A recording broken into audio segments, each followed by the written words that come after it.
This video is about staking and guying newly planted trees. Staking involves the use of external supports to help keep a tree stable until it's established. When young trees are planted, they're usually staked, but you should really evaluate whether the tree actually needs to be supported. When it's done right, it can help a tree root faster and become stable quicker, but if it's done wrong, there's all kinds of potential issues. What you need to know is that when a tree is growing naturally on its own, it's going to feel some kind of stress as its branches or its trunk moves around in the wind. And what it will do is add more wood in those areas of weakness so that it supports and strengthens the tree overall. Staking is going to interfere with that process because you're basically holding the trunk immobile for a longer period of time. But unfortunately, because of the way that trees are grown in nurseries, they may end up being top heavy, they might have really skinny trunks, and staking ends up being something that you actually have to do. When you compare a tree that is staked versus a tree that is not staked, there's a bunch of differences that come up because of the movement that they're limited to.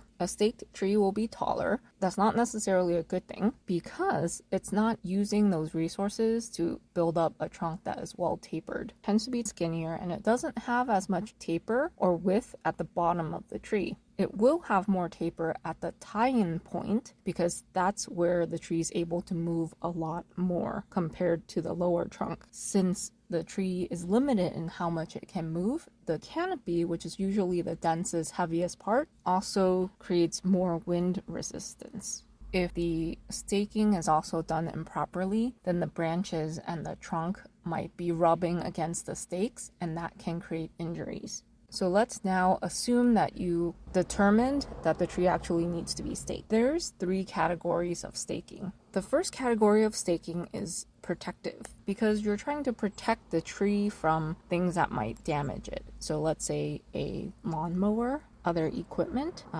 It just has to be short, visible, and low. Trees that have low branches all the way to the ground already are protecting themselves, so they would not need this kind of staking. There are also tree guards, which can be made of plastic or wire mesh, or even metal cages, and they're designed to protect the trunk from damage by both animals and people. The metal cages are more common in urban environments where there's more vandalism.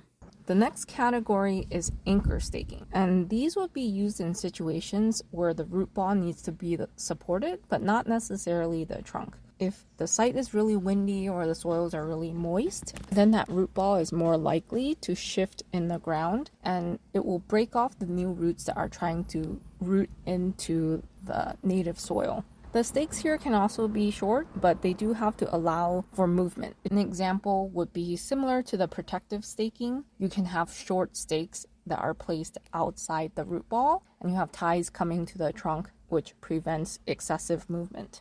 You could also attach cross beams across the top of the root ball to keep it in place in the soil. The third category is support staking, which is what you might be most familiar with, where you see the 2 stakes on either side of the tree.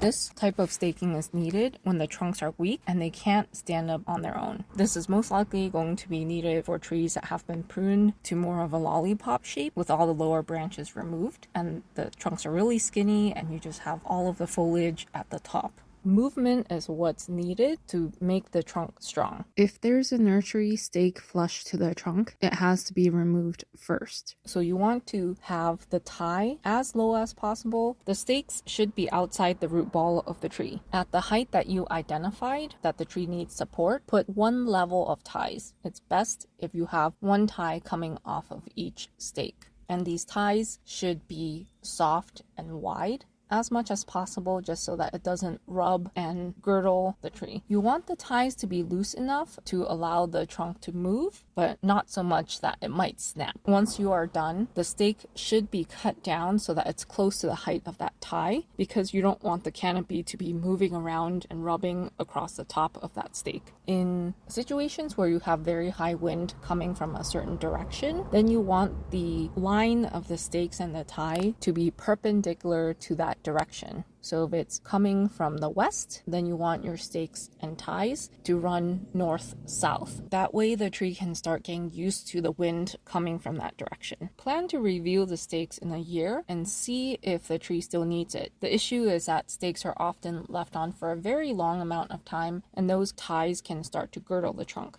Another option for supporting newly planted trees is called guying. Guying involves installing a cable between the tree and an external anchor to provide support for that tree, and the anchor is usually in the ground. It would be used for newly planted trees, maybe transplanted large trees that are too big to be supported by stakes, and you might also be able to use this for leaning trees or trees that partially uprooted to help keep them stable until they reestablish their roots. You have ground anchors, and the anchors are the weakest link. They're most likely to be pulled out of the ground, so you might need to consult with an engineer to determine what kind of hardware you actually need. The guying cables then are attached to this anchor, ideally at a 45-degree angle, and they go from that anchor into the canopy of the tree. It can be attached to the tree by using some kind of loop around the existing branches, but if there aren't any good branches, you might actually need to drill into the tree just like you would when you cable a tree. Just like with the staking, the part that's attached to the tree should be wider and rounded, soft, anything that will prevent it from cutting into the branches or into the trunk. Ideally, this kind of system would have some sort of flexibility, like maybe a spring in the same line as that guy cable to allow the tree to move and get stronger. But if you're going to do a system like this, you should let your client know that it's not guaranteed to prevent failure. It just minimizes that.